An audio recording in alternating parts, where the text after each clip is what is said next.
yun, nandiyan pa rin yung interest sa proseso na to. Samantala, meron na namang katanungan ng ating mga audience. Tumungo tayo kay Gio. Ang gusto yatang malaman ng audience sa atin ay hindi yung legal na perspektiba pero yung mas historical at sosiolohikal na pananaw. Ano? Tawagin natin si Ian mula sa Bulacan State University. So ano po, may iba lang po. Para po sa kapakanan ng taong bayan, kailangan ni po ba ni Supreme Justice na tumistigo po? Ayun, kailangan daw bang tumistigo ni Chief Justice Renato Corona? Para kay Xiao at kay Doctor. Opo. Well, ganito kasi yan,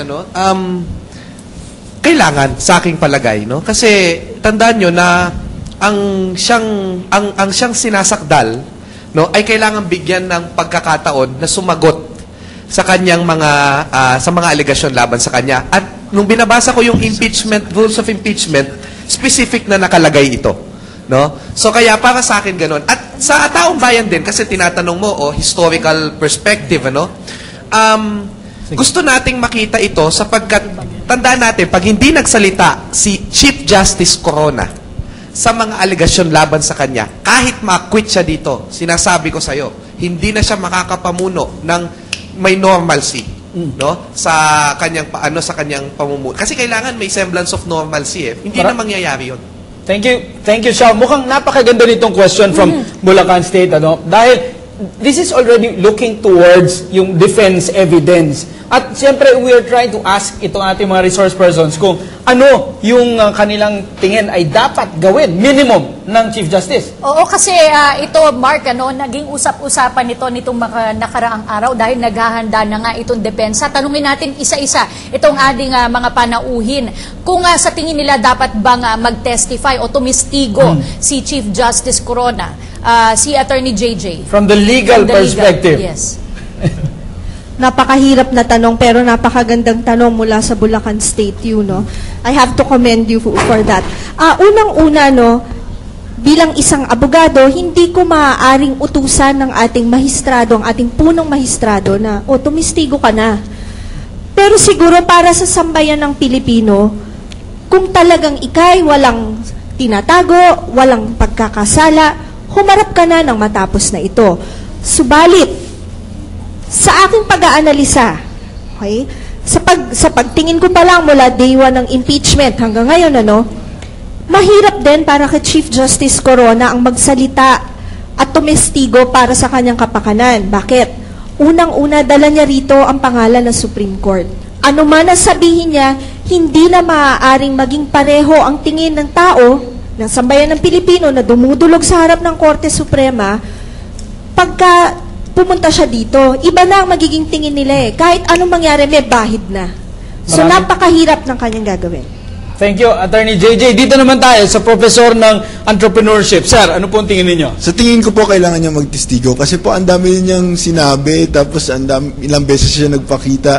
Alam ko po na dapat kagalang-galang yung isang Chief Justice at dapat, dati nga, na-mention nila Senator Sagisag at sila Mr. De Quiros na mataas dapat yung expectations natin of a Chief Justice. Pero sa part na ito, siya naman, parang ang dami na niyang pronouncements, parang binatikos pa ng panganya mismo yung Pangulo, ang dami niya na nasabi. Kung gusto talaga niyang marinig ng taong bayan, sana pumunta siya doon, magpakita at ihayag yung kanyang mga sinabi na dati sa tamang forum. Tanungin din natin ang ating social anthropologist, Professor Castro. Prerogative ni Chief Justice yon kung gusto niyang sumipot para magtestigo o hindi. Pero sa aking palagay, hindi siya haharap sa korte. Aasahan na lamang niya na ang kanyang mga abogado ang magpapawalang sala sa kanya. Pero kung taong bayan naman ang tatanungin, mas gugustuhin ng taong bayan na mapakinggan mismo sa kanyang boses. Dahil lagi rin niya sinasabi, bubuksan ko ang aking dollar account in due time. So yan yung inaabangan at nag-create ngayon na expectation. So kung hindi yun gawin, malaking panghihinayang ito sa taong bayan. Senator Sagisag, with the current state of evidence, kung base sa nakita nating ebidensyang nakalatag ngayon galing sa prosekusyon, kung gusto po ng Chief Justice na ma-acquit, importante po bang tumistigo siya or pwedeng hindi siya tumistigo at syempre, the possibility, dalawa pa rin po, ma-acquit o ma-convict. Sa tingin niyo po? Well, malinaw na the right to speak includes the right not to speak. Malinaw yan. Pero daldal siya ng daldal sa sidewalk, sa ganyan, not under oath. Ang kasi pagka tumistigo siya, he will be put under oath.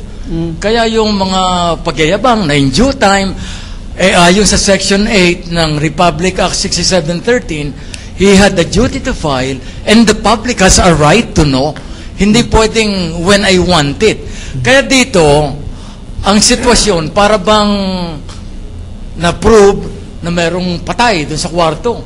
Nakita siya with a smoking gun sa labas. Kaya, while the basic rule is that your silence cannot be taken against you, pag meron ng mga ebidensya that would require an explanation, he has to speak. Kung hindi, talagang good night, Chief. Senator Sagisag, napag-usapan na po yung ebidensya. No? May follow-up question lang po tayo mula sa Twitter. Ano po yung stand ninyo doon sa illegally acquired bank documents at doon sa Little Lady, doon sa Holy Gate stories na nakita Well, siguro, talagang parusahan those who violated the law. Pero kung may nagsabi sa amin, illegally, may pumasok illegally, na yung kapitbahay ko, may pinatay, doon nakabaon. Pumasok ang pulis, nakita nga may patay doon. Kailangan imbestigahan din yun. At in other words, isang bagay yung violation. Isang bagay din yung kung ano sinumbong. Kasi kung may makitang ibinaon doon, kaya hindi naman pwedeng ibaon na lang sa limot yun. Okay, maraming salamat po Senator Sagisag and Gio. Nais din nating tanungin ang ating dalawa pang panauhin. Mr. De Quiros, ano pong inyong pananaw? Dapat po bang tumistigo itong si Chief Justice Corona? Tama-tama, kasusulat ko lang noon bago ako tumakbo rito. I think, in theory, theoretically, hindi na kailangan lumabas si Corona. In theory, kasi he can always insist, or the defense can always insist, na it's the job of prosecution to prove him guilty. So, kung hindi nyo na-prove na guilty si Corona, okay na dapat. Pero, kaya nga nang sabi ko kanina, lahat nga pinagbawal nila, paano nga siya mapuprove na guilty of corruption, of ill-gotten wealth, and bias, samantalang pinagbawal nila yung discussion tungkol sa mga bagay na yon. Ginawa na rin yan actually ni Ms. Arroyo during her time. Binawal niya anybody from any public official, government or civil or military, from testifying against her. So pagdala doon ngayon sa Congress, sabi ng mga Kongreso, hindi pwede impeach yan kasi nobody has spoken out against her. Paano nga magsasalita ang mga tao? Binawal niya. It's the same case here. So theoretically, he doesn't have to appear. Ang nature, however, ng impeachment trial is that it's different from an ordinary trial.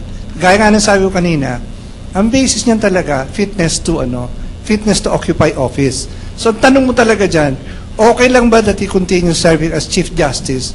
Kung okay lang naman na patuloy siya, dahil nagnakaw lang naman siya, o kaya sinungaling lang naman siya sa salin, that won't hold.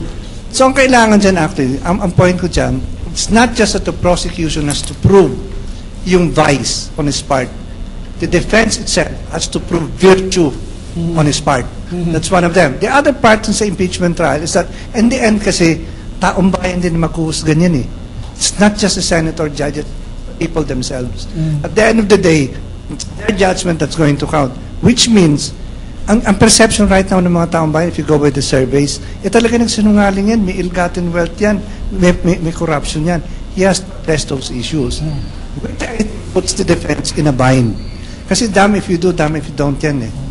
Ang problema mo naman, if you make him appear, tama yung sabi ni Mark Twain, sabi niya, it's better to keep quiet and be thought of a fool than to open your mouth and confirm the fact.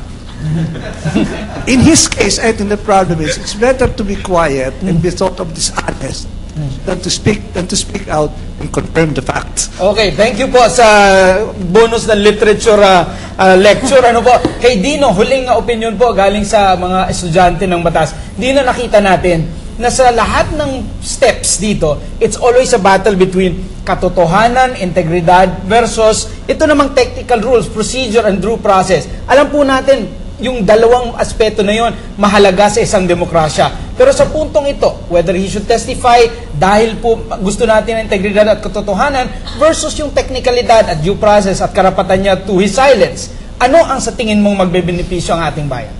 Alright, Attorney Sagisag, by the way, was my professor in constitutional law. And I hope, mong may natutunan. baka mapagalitan ako mamaya kung mali yung sagot ko. Pero I think that based on what I know, he cannot be compelled at this point to speak.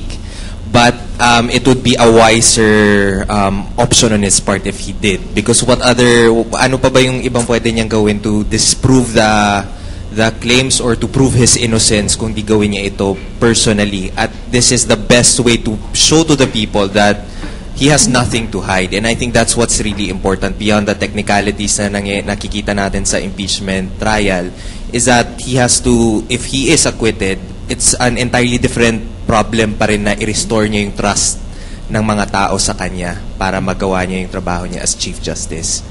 Thank you. Ayan, Kati, buo mo, kompleto. From different sectors, you heard the opinion on the matter of whether the Chief Justice should testify or not. At nag-iisa sila sa pagsabing the Chief Justice owes an explanation sa taong bayan. Gayong meron naman siyang option nga para tumistigo o hindi. Samantala, aramin din natin itong opinion ng taong bayan mula dito sa mga pinakahuling online surveys.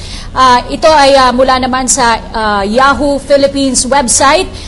Ang tanong ay, are the pieces of evidence enough to impeach Chief Justice Renato Corona? Out of 25,940 respondents, 57% said yes and 43% said no.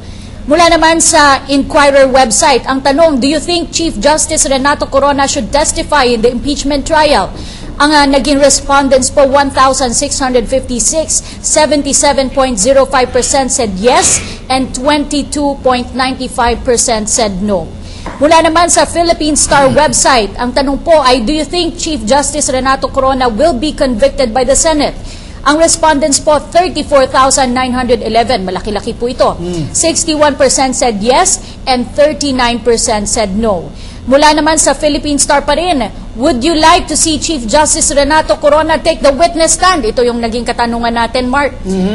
Out of 2,216 respondents, 81% said yes, 19% said no. At ang survey naman ay sinagawa ng ABS-CBN News website. Has the prosecution presented a strong case versus Chief Justice Corona? 49.91% said very strong, 26.93% said strong, 7.97% said very weak, 6.86% said weak, 4.88% ang nagsabing not so strong, at 3.45% ang nagsabing no case at all. Alam kasi, iba't ibang sources itong ating mga survey at siguro marahil from different sectors ito.